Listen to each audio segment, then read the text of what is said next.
Siyempre, welcome, Kapre Aguilar! Salamat. Igan. Salamat Ganda rin po sa inyo lahat. napakaganda mong awitin mo. Ang pinaghuhugutan. Tama-tama yung kanta mo ngayon sa love story mo. Okay, teka, pero patuloy na pinaglalaban yung kanyang pag-ibig tulad ng kantang yan. Opo. Yan ang ating pag-uusapan sa pagbalik ng Tonight with Arnold Gavio. Pero hindi ko pa rin nakuha yung pangalan niya. Kasi may pagkatorpe ako, Igan. So, sabi ko, mamaya na lang. Ewan ko. So, biglang nawala. Pambira ka naman. Hindi, ako nakikinig ako. Parang nilalaglag mo ako. Hindi kita nilalaglag. Gaano mo kamahal si Babe? Kung pahintulutan ako ng Panginoon, siya rin gusto kong makasama hanggang sa bawian ako ng buhay. Ikaw ang aking kailangan ngayon at kailan pa man.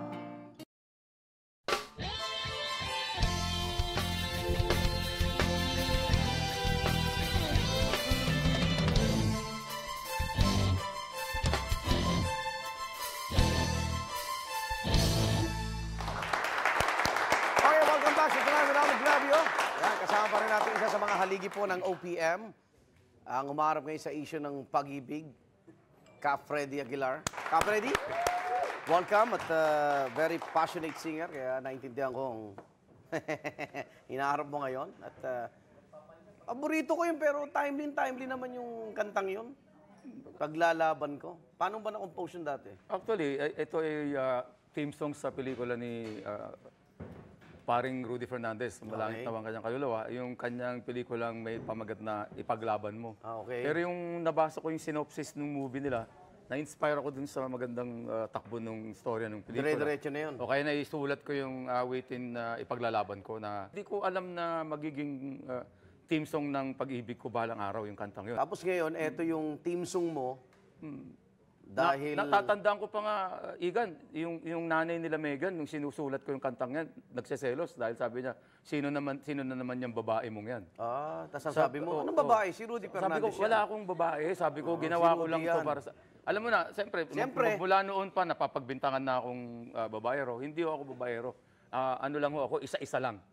Isa-isa lang. Hindi sabay-sabay. Hindi ko kaya, Arnold. Yung isa nga lang, hindi mo na kaya. Sabay-sabay mo pa, mahirap. Pero, alam mo bang 16 years old si Babe? Ay, naku, Arnold, kung alam ko... Kasi na-meet ko, di ba? Oh, na-meet mo. Sabi ko, Nakita 16 mo, di years ba? old ka? Oh. Opo. Abay, hindi mo kang 16 years Ganun old. din ang dating sa akin nung makilala ko sa Nauhan, sa Mindoro. Mindoro, may concert ka Ang tingin namin, ang tingin ko talaga personally is early 20s. Yung katabi ko, sabi niya, pare, hindi early 20s yan, late 20s na yan. Nagtatalo pa kami, hindi pare, early 20s lang yan, hindi, late 20s na yan. Hanggang sa, ayun, nagpakuha sila ng picture sa akin, yung grupo niya. Pero hindi ko pa rin nakuha yung pangalan niya. Kasi may pagkatorpe ako, Igan. So, sabi ko, mamaya na lang. Ewan ko. So, biglang nawala. Pambira ka naman. Hindi, ako nakikinig ako. Hindi. Parang nilalaglag mo ako. Hindi kita nilalaglag. Akala ko nilalaglag Kasi mo ako. nakwento niya sa akin, simula nung nakita mo siya, hindi mo na siya iniwan. Talagang nakatingin ka lang daw sa kanya. Nakatingin ako sa kanya, pero bigla silang umalis. Tapos nawala, hinahanap mo raw. Hinahanap ko pa. Kita mo? Hanggang sa matapos yung... Nakakwentuhan ko na eh. Nag-mini concert ako, hinahanap ko pa rin siya sa audience. Oh, Tapos, yun, tama. Natapos na yun. Papunta na ako sa dressing room ko, biglang, pwede ho bang magpa-picture? Anong pagtingin ko, ito yung gusto ko makilala. Oo nga, nakita mo sa audience. Oo, ito yung nakita ko. So, hindi ako dumikit sa kanya, hindi nga ako umakbay. Pero siya may sabing, akbayan nyo naman ho ako. So, umakbay akong ganon. Tapos eto na, papalapit na ulit yung mga magpapapicture. So, hindi ko namamalayan na iabot ko pala sa kanya yung calling card. Ano ba yung una mo nakita? Bakit mo nga, nung nakita mo siya, parang napagkit na yung tingin mo ron? Hindi pa ako nakakita ng ganung beauty before. Iba talaga. Parang, iba dating. Marami na ako nakitang mga magaganda rin naman yung mga dalawang napangasawa ko nung araw. Pero ito, ngayon lang ako nakita ng ganitong beauty. Ano, love at first sight ka? Ganun mismo. Sa hindi no? Parang ganun din doon sa una at pangalawang wife ko, love at first sight din ako. Paano mo niligawan ba si Babe? Matagal din? Akala ko nga hindi na siya kukontak kasi hindi ko naman alam kung anong number niya, hindi ko rin alam pangalan niya. After several days, saka siya nag-text. Freddy, sabi niya, Freddy, natatandaan mo pa ba yung nakilala mong babae sa Mindoro? Ako yun. Sabi ko, nag-text back naman ako. Sabi ko, makakalimutan ko ba naman ako, siya lang ang nag-iisang binigyan ko ng calling card doon. Okay. Tapos nalaman ko siya, tapos yun nga ang pangalan niya.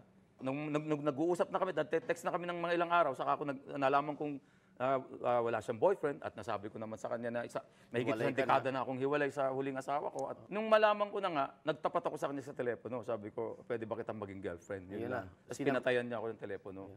Naakala ko ayaw niya. oo. So sabi ko, baka na-offend ko siya. No? Nag-text ako sa kanya. Sabi ko, okay lang naman kung ayaw mo. Tapos hindi rin siya nag-reply. Ba, okay pala yun. Pag-reply niya sa akin, sabi niya, sorry, busy lang ako kanina. So, tinawagan ko ulit. So, sabi ko, so, ibig mo sabihin ka, kung may pag-asa yung idinudulog ko sa'yo. Sabi niya, sige na nga. Yun lang sagot niya. Sinubukan Hindi mo namin. pa alam na 16 yan. Hindi ko pa alam. Wala Paano pa. mo nalaman? Nung nagbakasyon na siya dito sa Maynila, kasama Kayo yung na best- yun, kayo na yun. Kasama yung best friend niya. Pero kami na sa telepono lang. Ito yung unang eye contact namin pagkatapos na Kasama na sagutin kayo. niya ako. Personal na. Sagutin niya ako na, sige na nga, ito na yung personal. Ito na. Doon na, nakita na namin na masaya kami sa isa't isa. Yung joke ko, kahit gaano ka-corny, tinatawanan niya. Yung joke din niya, kahit anong corny, natatawa din Basta ako. okay na kayo, Ayun, tapos nagkapalagayan eto na kayo. Kailan ang birthday mo? Sabi sa akin. Sabi ko, February 5, 1953, 60 years old ako. Sabi niya, hindi ba yan yung showbiz edad? Sabi ko, may hindi ganun, naman. Oo, kasi naririnig nila yung sa bagay, showbiz na, oo. naririnig nila, nanonood sila. Sabi ko, hindi naman ako showbiz, babe. Kako, singer lang singer ako. ka. Ako, yan ang tunay na pangalan ko. Kako, yan din ang tunay na edad ko. Eh, ikaw naman, sabi niya, ilang taong ka naman, Kako, at kailan ang birthday mo? Sabi niya, 16. Sabi ko, wag mo akong biruin, Kako, walang ganyanan. Sabi niya, hindi nga, 16. I was born, November 29, 1996. So, binaliwala ko pa lang muna yung gigan. Hanggang sa umuwi siya ng Mindoro, bumalik siya, at may lakad nga dapat kami sa Malaysia. So niyaya ko siya kung gusto niya sumama at kung gusto rin niya magsama ng chaperon. Ang sabi niya, wala kasi akong passport. Sabi ko, ay, pagawa na natin yung passport mo. Doon mo na nalaman Nalaman date ko, na nakita naman. ko yung birth certificate. Akala ko nagbibiro lang siya dun sa 16. So, nung nakita mo kumpirmado 16, ano na? Naku, eto na, sinabi ko na naman, naku, tawagan mo kaagad ang nanay tatay mo. Sabihin mo na boyfriend na kita, na mahal na natin ng isa't isa. Sabihin mo sa kanila yung relasyon natin. Ayun. Nung sinabi na, hindi naman din kumukontra. Wala namang kumukontra. Okay. Wala rin namang kumukontra sa panig ko. Wala rin namang kumukontra kahit saan. Pati mga kaibigan namin na nakikita nila kasama ko sa kung saan-saan, naman. natutuwa sa akin at wala naman nagbulong sa akin, pare. Mukhang ano yan Yung magulang, paano mo hinarap na ilang taon na yung magulang niya? Mas bata sa'yo? Mas matanda ako ng malayo. Oo. Nakita mo ba na nagulat? Siyempre, kilala ka. Humanga, pero yung nagtapat kayo ng relasyon ni... kamusta? Ang sabi lang daw ng nanay niya sa kanya, mag-ingat ka dyan kay Ka Freddy kasi ang balita babae Oo nga, yun nga raw. Yun nga lagi ang balita tungkol sa akin. No? So, napatunayan ko naman kay Babe na magmula nung kami, hindi naman ako tumitingin sa ibang babae. Hindi sila naging hadlang, Kapred. Hindi naman. Sabi nga ng nanay sa akin, nag-text yung asa sa akin yung nanay na nagpapasalamat siya na inaalagaan ko at minamahal ko yung kanilang anak. At Okay. magmula nga daw noon ay hindi na siya kasing kulit ng dati. Pero nakausap ko si Babe sa radio rin, ano? Oo, si Babe. Tinanong ko kamusta kayo sa intriga. Sabi niya, mas lalo ka raw niyang minahal. Pero mga last week yun. Ngayon, Ganun pa rin. noong time na yun kasi, parang wala pa yung DSWD. Ngayon, meron na. Oo. Tapos kung ano-ano na naririnig natin, Oo, batas, kanya-kanyang version na. ano nang inuhusgahan ka na, ganyan. So, kamusta kayong dalawa ngayon? Ganun pa rin. Kaya lang, ayaw na niya magpa-interview. Ayaw na huli niya. na ba yun sa akin? Oo, Okay, ayaw na niya, ayaw na niya. Kasi ang reklamo niya, pare-pareho naman daw yung tanong. Oo. Tapos ayaw naman daw niya na paulit-ulit yung sagot niya kasi para daw siyang sirang plaka. Sabi ko, ganyan talaga Oo, music industry din to eh. Ganyan talaga Sirang plaka. Pero una kasi lumabas yung isyong to, nung binigyan ka ng Lifetime Achievement Award sa PMPC Star Awards for music, kasama mo siya. Kasama ko siya sa loob ng 5 buwan, Igan. Kahit saan, walang ganyan. Until Yun na nga. itong buwan lang na ito, tumanggap ako ng awards sa Soler, yun ngang binigay ng PMPC, Star Music Award for Lifetime Music. Achievement. A Lifetime Achievement Award, na dapat yun ang pinag-uusapan natin ngayon. Dahil Oo nga. mataas Siyempre. Oo. mataas na ano yun na award eh. Alamat ka na eh. May nagtanong ngayon, pagkatapos na makuha ko yung award at pauwi na kami, may sumalubong, Kapredi, ilang taon na po ba? Ako naman, inosente naman na, wala naman akong iniisip na... Sweet 16. Sabi ko, 16 po, pero alam po ng magulang. Alam nga namang sabihin ko, 19. Ay kung sinabi kong 19, tapos ngayon lumabas na 16 pala, ano naman naku, lalo, ang itatawag sa akin ngayon? Ay sinungaling pala to si Freddy Aguilar. So yung pagsasabi ko ng totoo, at sinundan ko pa ng, 16, pero alam ho ng mga magulang yung tungkol ho sa aming dalawa. So akala ko doon matatapos yun eh. May pagsisisi ka ba na nabanggit mo yun? Ay hindi, kasi tinanong ako, Igan eh. Oo. Mas matindi siguro kung nagsinungaling ako tapos ngayon nakasalang ako rito Oo. at sasabihin, what ka nagsinungaling? 16 pala yung girlfriend mo. Siguro may masamang hangarin ka, kaya ka nagsisinungaling. Mahirap ko ipagtanggol ang sarili ko na, ay hindi, wala akong masamang hangarin. Eh bakit nagsinungaling ka? The next Freddy. thing, eto na. Gaano mo kamahal si babe? Ay, Bago mo sagutin yan, gulat ko naman siya. siyempre, tuloy ang kwentuhan. Saan ko balikan tonight? Idano Grabe. Kanta mo din sa kanya. Oo, sinulat ko din yan nung araw. At yun nga, hindi Parang din, lahat na sinusulat mo ng araw. hindi natutuloy, hindi nangyayari. Lagi ako naiiwalay. Tapos ito na yung... Yun ang gusto kong mangyari, yung habang buhay. Gaano mo kamahal si babe? Sabi ko nga sa'yo, Igan, no? Sabi ko, kung pahintulutan ako ng Panginoon, siya na yung gusto kong makasama hanggang sa bawian ako ng buhay. Kasi 16 na ako. Siguro mga 120 years na lang, wala na ako. Haba pa yon. Pero nabanggit mo sa staff mo na ito na yung huling interview mo. Ang tingin ko, naipaliwanag na namin ni Babe kung bakit kami nagkaroon ng ganitong relasyon. Siya huli mong mamahalin, ako huli mong kausap. Tama. Okay yun. Kasi ayaw na rin. Mas maraming magulo, Magulo makikialam. na. Kaya nga, ito na po, dahil sabi ko, actually, itong week na to, itong week na to, umatras na kami. Kaya lang, nangako na ako sa'yo eh. Hindi na ako magkausap pwedeng tayo, umatras. Hindi na. Ano ngayon ang pag-ibig sa'yo? May limitasyon? Wala? Naalala ko tuloy kanina sa sasakyan habang papunta ko rito na yung sinabi ng ating national poet, si Jose Corazon de Jesus, Na diba? Si Balagtas. Oo, diba? ang pag-ibig. Ang pag-ibig, Pag pag pumasok sa puso ni man, hahamakin ang lahat, masunod ka lamang.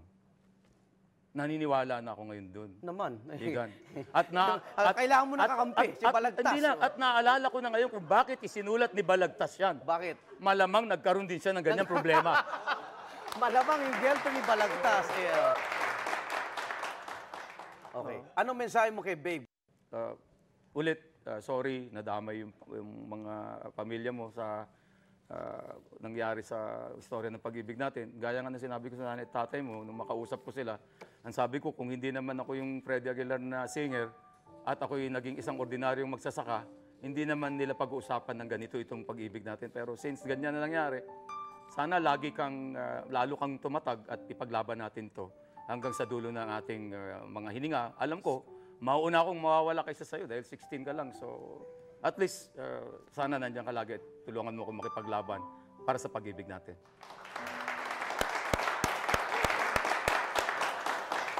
Sabi sa mga kritiko mo, anong mensahe mo? Sa mga kritiko po, sabi nila, galit daw ako sa mga kritiko. Hindi po, masama lang po loob ko, nasasaktan lang po ako. Kasi tao lang naman po ako Tama. na tinatawag po ako ng ganyan, na hindi naman po ako ganon. Ganon pa man po, yung opinion po ninyo, nire-respeto ko lang po. Sana nga lang, isa sa inyo ay ma-in love sa darating na araw at sana ma-tiyempo rin na isa ring kabataan yung mapagbuntunan mo o mapaghingaan mo ng iyong pag-ibig na matagal mo nang kinikimkim at siguro pagdating ng araw na yon masasabi mo na tama pala si Freddy, kaya pala ipinaglalaban niya yung kanyang pag-ibig. Humahanga ako sa mga lalaking hindi takot magmahal. Tulad mo. Lahat ng dasal sa'yo. Good luck. Salamat po. Salamat din.